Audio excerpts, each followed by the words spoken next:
Indiana, that's Indiana. Ballin' like Reggie Miller, that's Indiana. I put up on my state, that's Indiana. Watch me rep it in your face, that's Indiana. That's Indiana, that's Indiana. Hi, I'm Matt from Ludovox, and we are at GenCon 2016 on day 2 with Mr. Kurt Covert of Smirt and Dagger Games. Hi, Kurt. How you doing? Good to see you. Fun. How's the show been for you? It's been amazing so far. It really is just we're 2 days in, and we already blew through half the stock on all our new stuff, getting a lot of excitement. You know what? I knew Dead Last was going to be very popular because we launched it at Origins, and it already showed its merit there. But you always cross your fingers on the other stuff you haven't actually had on the table yet, and J'Accuse has been doing great too. So, Dead Last is a party game, right? Or a bigger game, maybe? Yeah, it is a social party game for 6 to 12 players. So it's a big group, boisterous, high hilarity kind of a game with a lot of gnashing of teeth and cursing it at other people. And how much does a typical game last, and what is the recommended age for the game? Well, on the box it says 14 plus, but quite honestly, anyone even 8 and older can play it, and have here at the show even. But the game length is a little bit variable. I've seen games play 30 minutes, and I've seen them go a good 45, 50 minutes as well.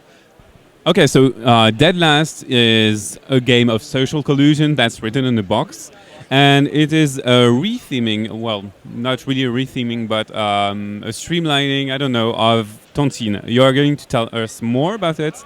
So, why do we do what we do, and what do we do?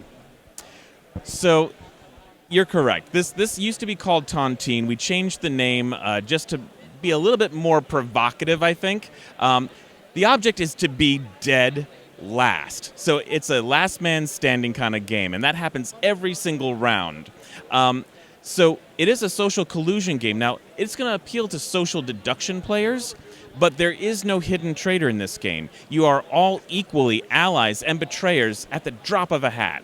And that's because you're conspiring and then voting every round on who dies next. Now, obviously, you've got a handful of voting cards here that represent all the players at the table. And they're simply the cards that indicate those other players, as well as your own card. And that's important because if you think the target is you, you can try to protect yourself. If you are, in fact, the target, you'll stay in the game and you'll take out one of your attackers. Now, because that's true, you end up communicating when you start conspiring in very subtle ways. So things like this.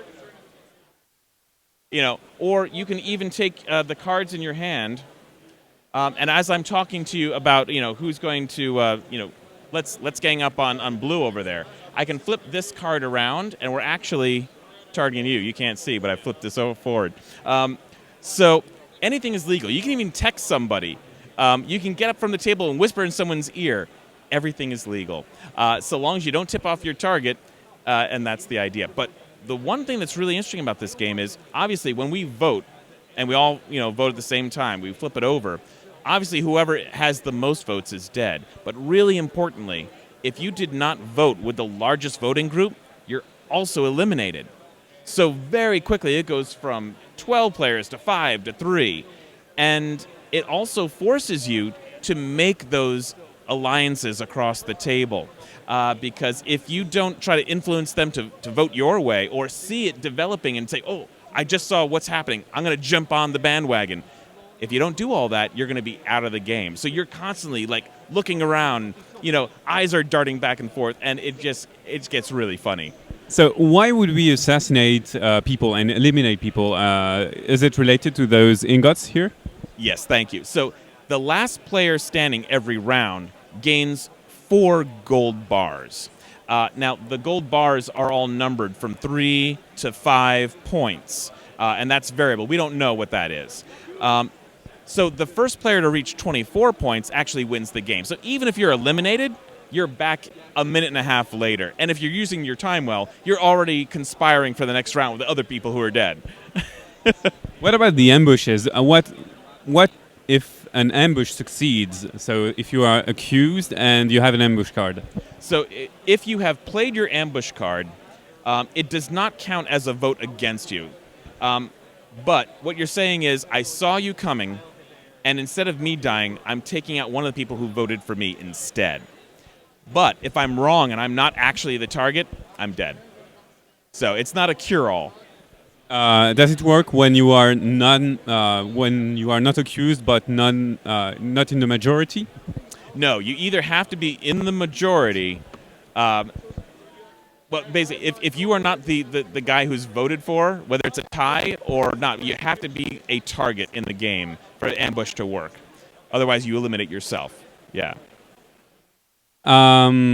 So can we talk a bit about Smirt and Dagger, about J'accuse, about the expansion of Nevermore?